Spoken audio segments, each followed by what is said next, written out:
welcome back to my corner of the internet. I'm Shannon, and tonight I've got another book talk video to share with you guys. And tonight we are talking about The Long Weekend by Gilly Macmillan. This is the first book of hers that I've read, although I know she's got a bunch more. And I often hear people talk about how much they love her. And I heard a lot of people talk about how excited they were for this. So as soon as I saw it, I grabbed it because I was like, yes, this sounds like something I would love. And it was. I really enjoyed it. It was a wild ride. At first I was kind of like, okay, this sounds like a bunch of other books, you know. The premise is sort of a group of friends, I use that word loosely, a group of friends go away for the weekend to an isolated location. I love the isolated and scary things, crazy things happen trope. So I was like, okay, you know, we've all read a book about that before and I love them. But once we got into it, and it went off the rails in a really good way, I felt. So what we're gonna do is first, I'll just continue to give you sort of the basic premise and then we'll get into spoilers. I'm not gonna go step by step through this one like I do with some of my book talks because we would be here all night and I know you don't want that. But we will get into some spoilers because, oh boy, there were some things that I was like, just some really good, I don't even want to call them twists because there's not really any twists, but there were reveals. Layers are pulled back and we're shown what's actually going on. And I was like, I did not see that coming. Mainly because it's like, you know who all the players are, but you don't know what their parts are. And I really enjoyed that. Kind of in the same way that I enjoyed The Guest List by Lucy Foley. It was similar, very different, but that similar sort of, we know who everyone is, but what is their role? So, like I said, a group of friends go to a out-of-the-way location for the weekend. It's supposed to be 3 couples, but on the first night, all the men end up having to not go for the first night because things came up, work, family obligations, things like that. But they're like, you know what, you guys go, the wives. So they're like, okay, 2 of them are very close and it feels like they've been married to their spouses for quite a while. That's Jane and Ruth. And then the third one, Emily, she's younger,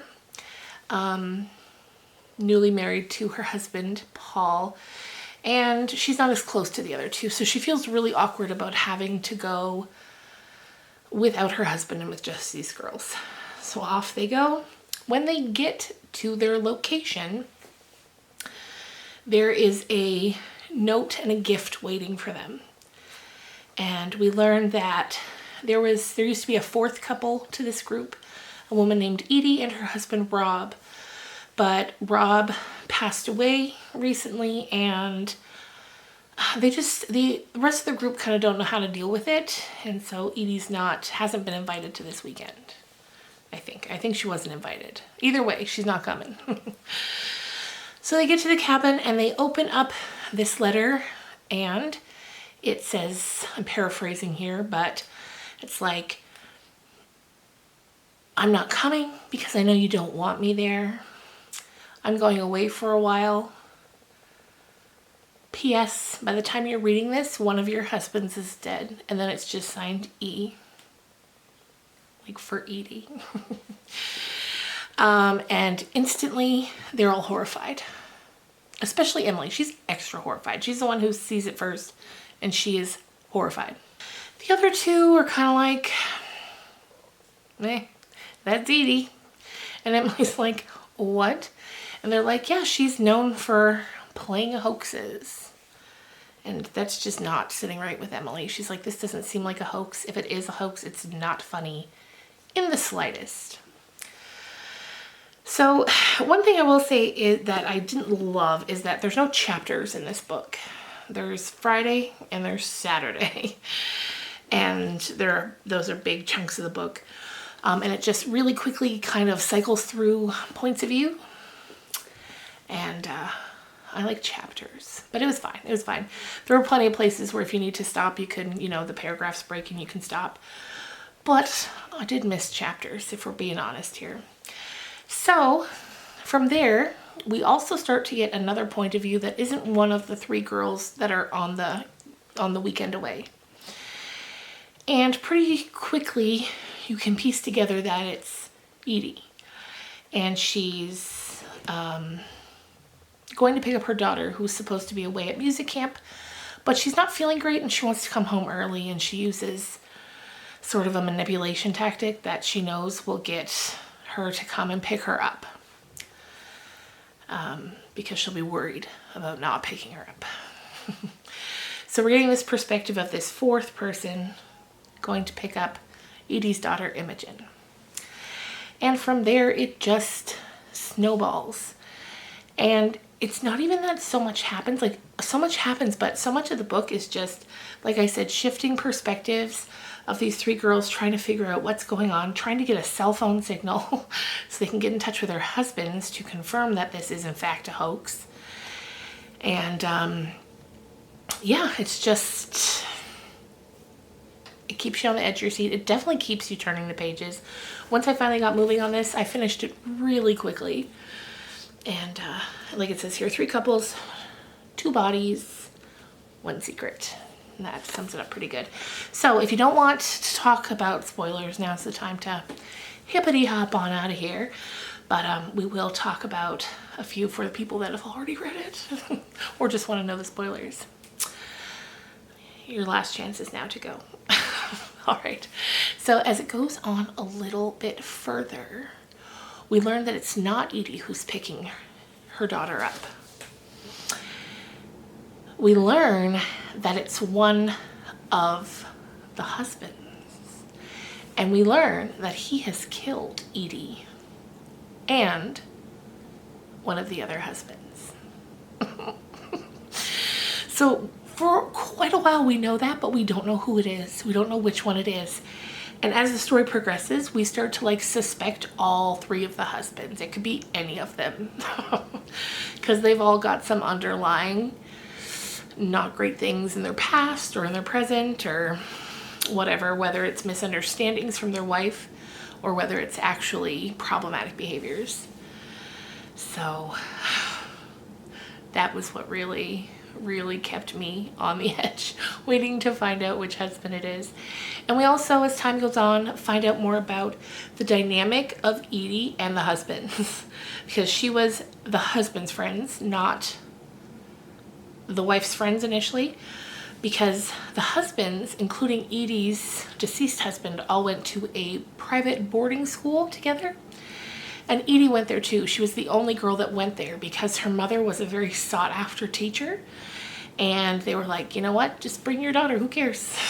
As long as you'll teach her, that's all we care about. Just imagine being like what it would be like to be the only girl in an all-boys school.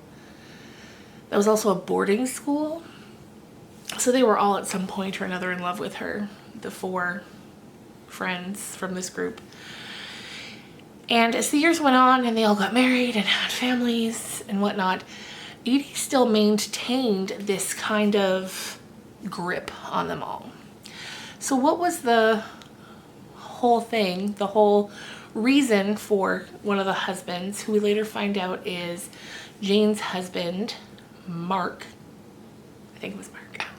It was definitely Jane's husband. I think his name is Mark because there was Toby and Paul and Mark, I'm pretty sure.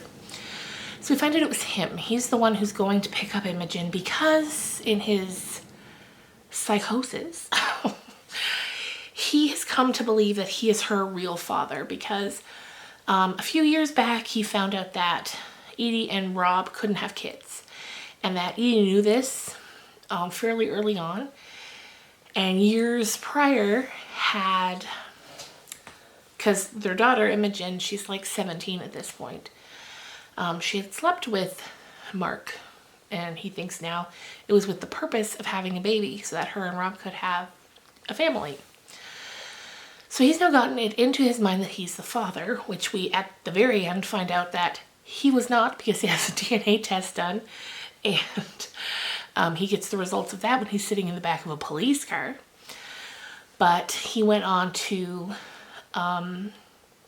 kill Edie because she wouldn't admit it and she didn't want to have a family with him.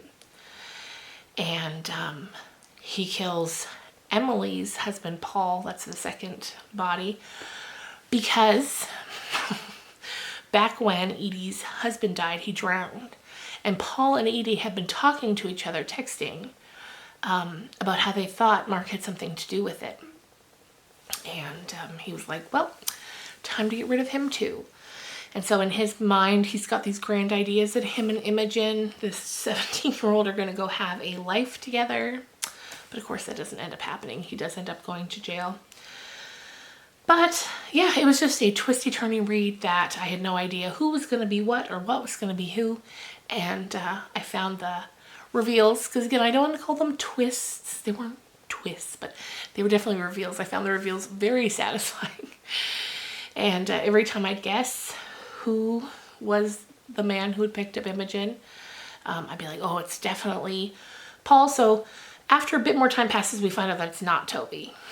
So then we're like, Paul or Mark, Paul or Mark. And I really thought it was going to be Paul for a while there, but it turned out to be Mark.